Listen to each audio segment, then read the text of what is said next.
လုံးပဲမင်္ဂလာပါနော်ဒီနေ့ဗုဒ္ဓဦးနေ့လေးမှာငွေတွေဝင်ကျင်လားချဲတွေပေါက်ချင်လားဒါမှမဟုတ်ကန်ဆန်းမဲတွေပဲပေါက်ချင်လားရရှာရှိရရချင်လားအဲ့ဆိုလွယ်လွယ်လေးနဲ့အဆင်ပြေစေမဲ့ရေရာလေးတစ်ခုကျမလာပြောပြတာမဲတွေလည်းနှိုက်ဖို့ဒီနေ့ရှိတယ်ဆိုလို့ရှိရင်ဒီရေရာလေးကိုချီလွယ်လွယ်လေးပဲအရန်မခက်ဘူးဗုဒ္ဓဦးနေ့ဒဲချင်မဲဖြစ်ဖြစ်အဆင်ပြေတယ်ဆိုရင်တော့မနက်ပိုင်းစောစောလေးရတော့ပိုကောင်းတာပေါ့နော်ဒါပေမဲ့ငွေရရမအောင်ဖြစ်မယ်ပေးရှာရှိရတယ်လည်းပေးရမယ်ရရှာရှိရတယ်လည်းမရအောင်ဖြစ်နေရဆိုရင်ဒီရေပြာလေးတော့ချီအရန်မခက်ခဲဘူးတကယ်လို့ငွေဝင်နေဆိုရင်တော့အဘမင်းသိမ့်ခိုင်အဘဒေါက်တာမင်းသိမ့်ခိုင်ကိုကျေးဇူးတင်နော်အကယ်၍ဒီရေပြာလေးကမစွမ်းဘူးဆိုရင်တော့ကျမကိုအပြစ်မပြောပါနဲ့ကျမကိုအပြစ်တင်ပေါ့နော်ရေရ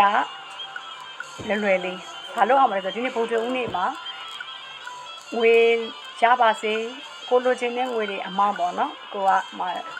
ကိုကန်ရှိတော့ရမှာပေါ့နော်ကိုကဒီနေ့ကအများကြီးလောဘကြီးလို့တော့ဘယ်ရပါမလဲနော်အဲ့တော့ဘာလို့အောင်မလဲဆိုပေါမုတ်ကလေးစားပြီးပေါမုတ်စင်မပြေဘူးရောက်တဲ့နေရာမှာပေါမုတ်စင်မပြေဘူးဆိုရင်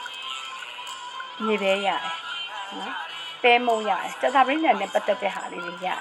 နော်မှထီထိုးချင်လို့ကန်ဆန်းမဲထိုးချင်လို့မဲနိုင်ချင်လို့ဆိုရင်ပေါမုတ်ကလေးစားပြီးဆူတောင်းလိုက်ပေါ့နော်ပေါမုတ်ကလေးစားပြီးဆူတောင်း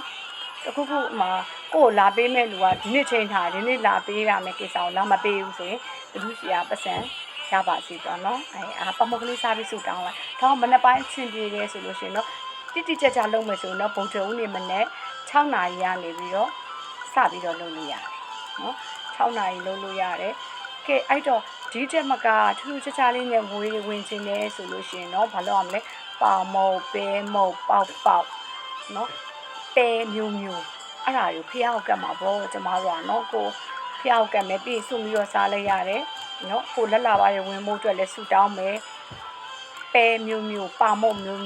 နော်အားလေးကိုစားလိုက်ပဲလေးပဲဖြစ်မြေပဲလေးဖြစ်ပဲတက်တာပရင်းညာပေါ့နော်အားလေးပေါက်ပဲဖြစ်စားလိုက်စားပြီးတော့ငွေဝင်ပါစေအများဆုံးငွေတွေဝင်လာပါစေရကြရှိတဲ့ငွေတွေအများဆုံးဝင်လာပါစေဆိုပေါမုတ်ကလေးစားပြီးတော့ဆူတောင်းလိုက်အရှိရက်ကိုလှည့်ပြီးတော့ဝင်ပါစေနော်ဒါပေမဲ့သူများရှိရဟာတော့အလက်ကလိုချင်တာတော့မဟုတ်ဘူးပေါ့နော်ကိုရကြရှိရတယ်ရအောင်လို့နော်ရကြရှိရတယ်ရပါစေ